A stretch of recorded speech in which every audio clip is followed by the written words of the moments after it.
Q magazine front cover analysis. The masthead is an extremely large Q printed on the top left corner with a slogan plastered on it, stating the UK's biggest music magazine. It is written in bold, white writing which makes it stand out on the red background. It's easily recognisable as the magazine is a well-known brand that is enhanced by the slogan as the reader believes the magazine is the best, and the puff states biggest. It's in italics to show that being in the biggest is an important achievement that they want people to see. The cover line, the top 10 best bands on earth, attracts the readers in to get the audiences interested in whose Q magazine have rated in their best bands. This would appeal to a younger audience, as this would be more interesting to newer bands. The word best entices the reader in, as suggests they won't find better anywhere else. The colour red is used throughout the magazine, as this is their colours most associated with Q magazine. A small amount of colour has been used to keep it simple and to enhance the importance of the artist on the cover. Keep all the focus on him, and the colour blue has connotations of confidence, which is enhanced by the photo of Noel. The image of Noel, he is standing straight in the middle using a low angle and direct mode of address with his fist towards the camera with a ring on it.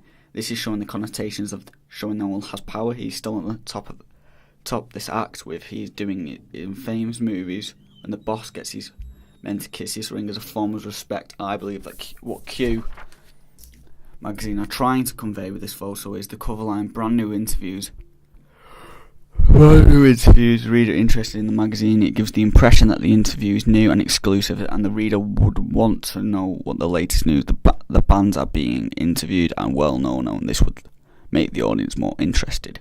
The magazine is priced at £3.90, which is an expensive price for a magazine, especially once whose audience would be older and younger people. The price tag would attract an older target audience. You can tell this with the high price tag, as well as the fonts and more formal text. The cover line at the bottom has more names of well-known artists, and offers the readers a chance to win £10,000 of musical equipment.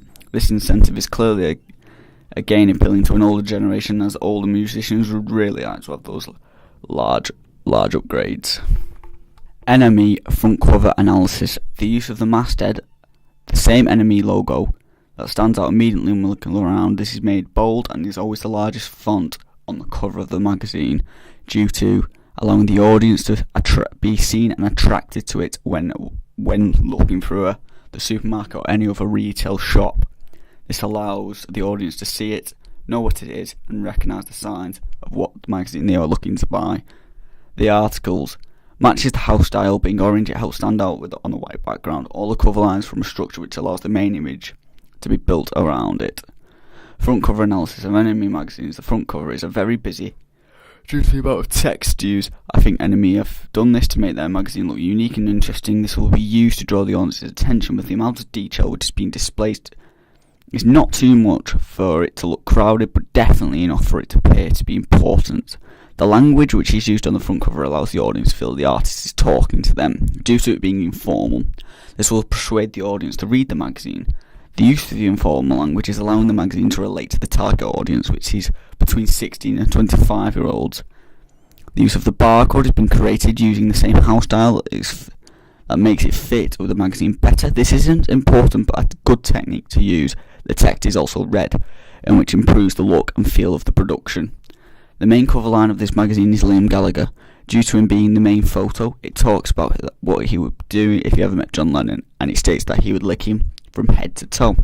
This is showing that Liam is a big fan of the Beatles.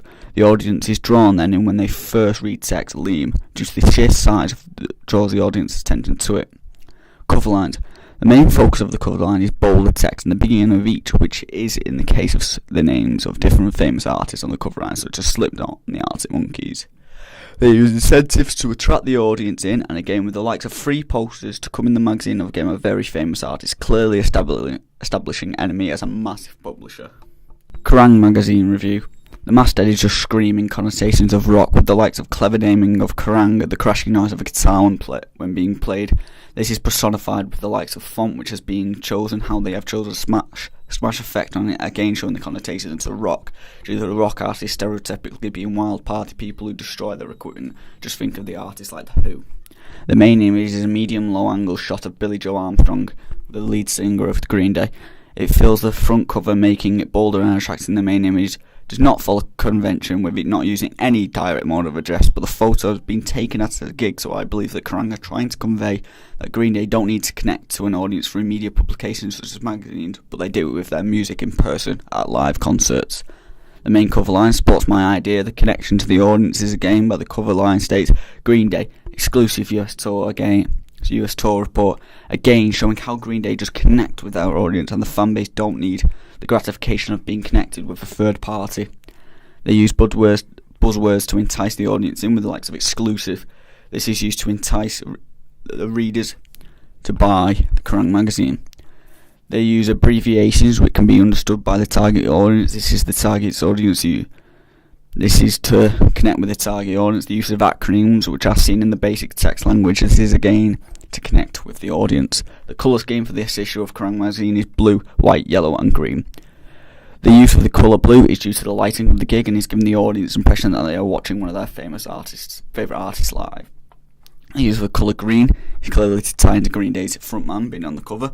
The use of the yellow is, it's Kerrang magazine. They're following their own code of convention. The cover line discusses artists which will feature in the magazine, again to entice the audience to buy their copy of Kerrang magazine to find the newest news on their favourite artists. These are the puff. Helps break up the standard text and shows why this is important. With it being in a spiked bubble, this is making it more eye-catching and clearly showing the importance of the text.